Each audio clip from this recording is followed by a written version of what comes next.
El poeta, que leía muy temprano los periódicos, se asomó a su balcón del hotel Grand Saint-Michel y gritó a los cuatro vientos: ¡se cayó el hombre!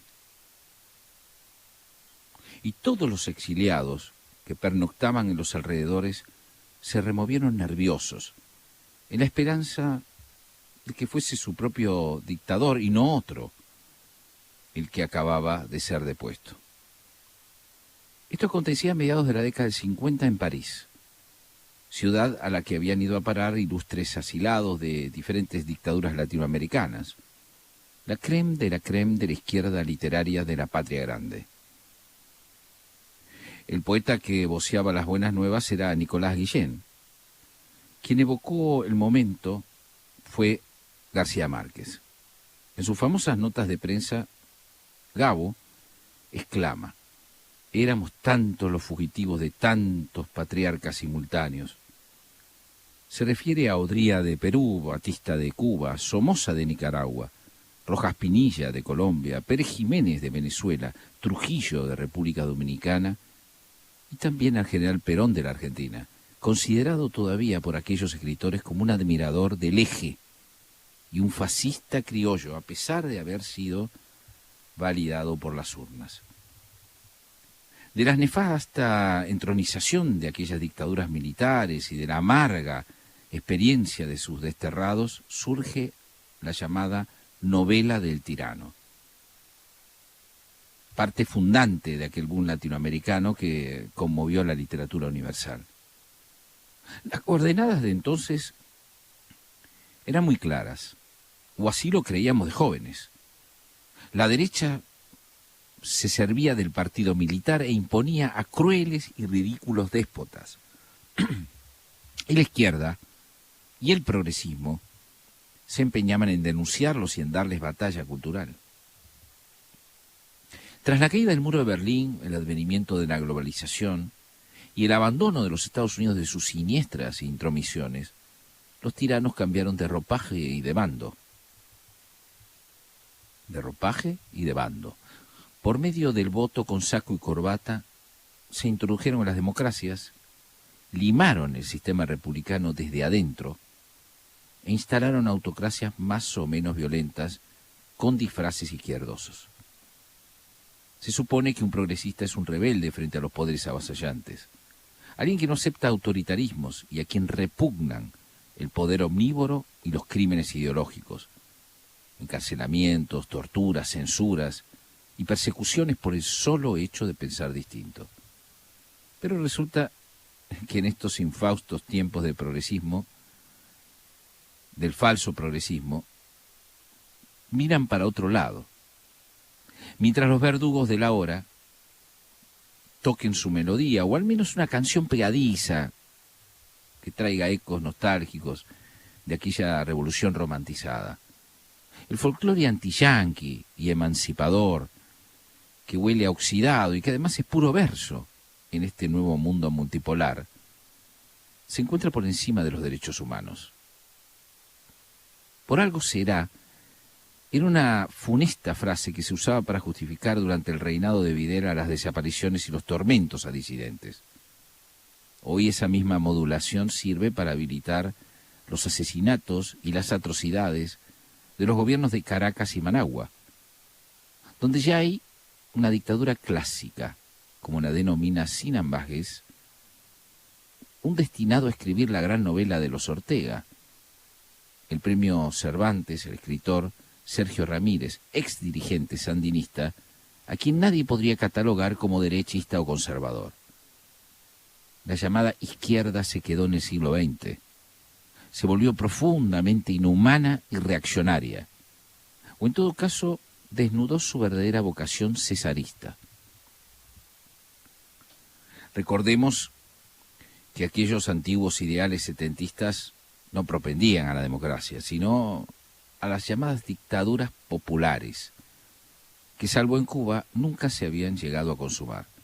Hoy esos ideales totalitarios, reciclados por el nacionalpopulismo, ganan territorio y engendran monstruos y decadencias sin piso, y revelan la infame complicidad criminal de la Grey Progre.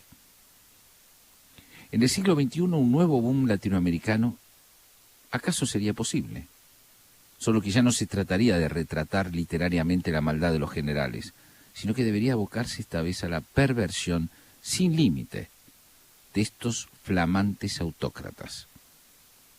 Con todos y cada uno de ellos se ha asociado el cuarto gobierno kirchnerista. Por mi política exterior me reconoceréis. Aunque claro está, ya no se trata, como parece, ni siquiera de una pulseada heroica por el socialismo.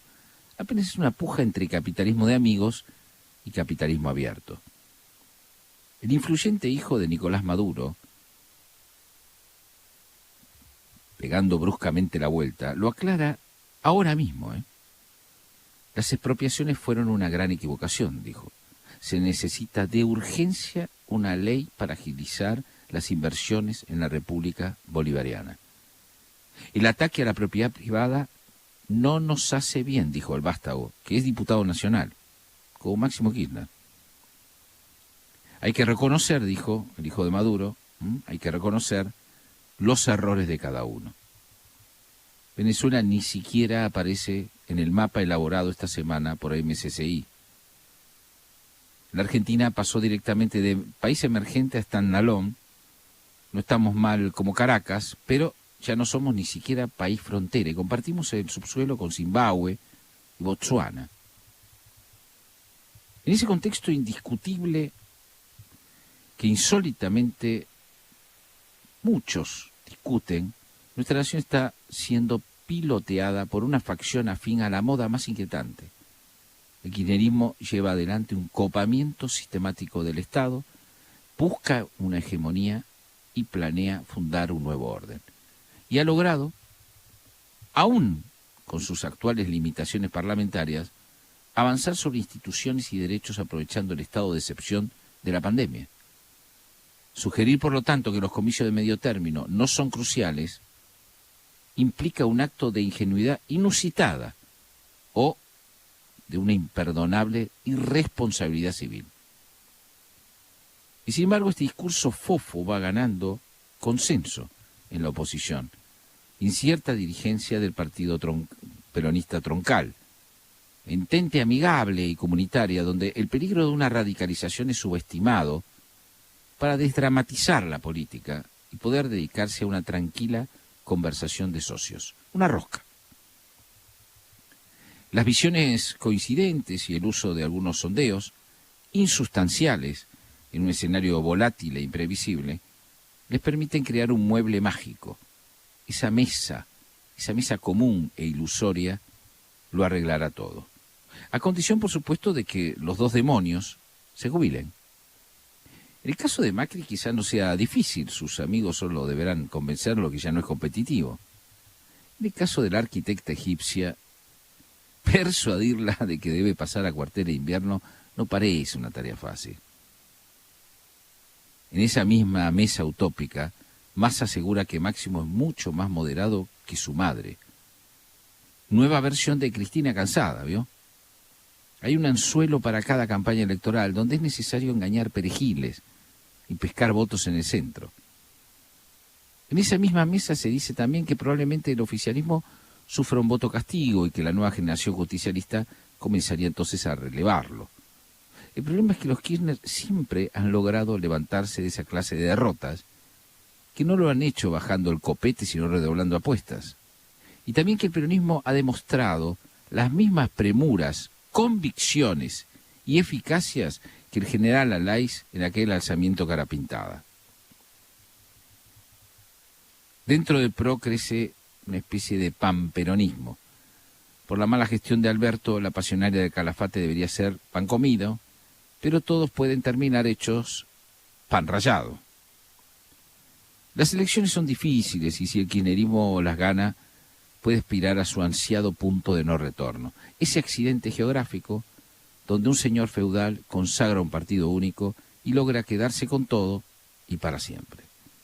Desconocer la voluntad y la ideología del proyecto kirchnerista y relativizar sus chances es hacerle un enorme favor a quienes tienen en agenda construir aquí mismo, aquí en la Argentina, el mismo modelo de neopopulismo autoritario que Bachelet y Sergio Ramírez denuncian y que nuestra Cancillería protege.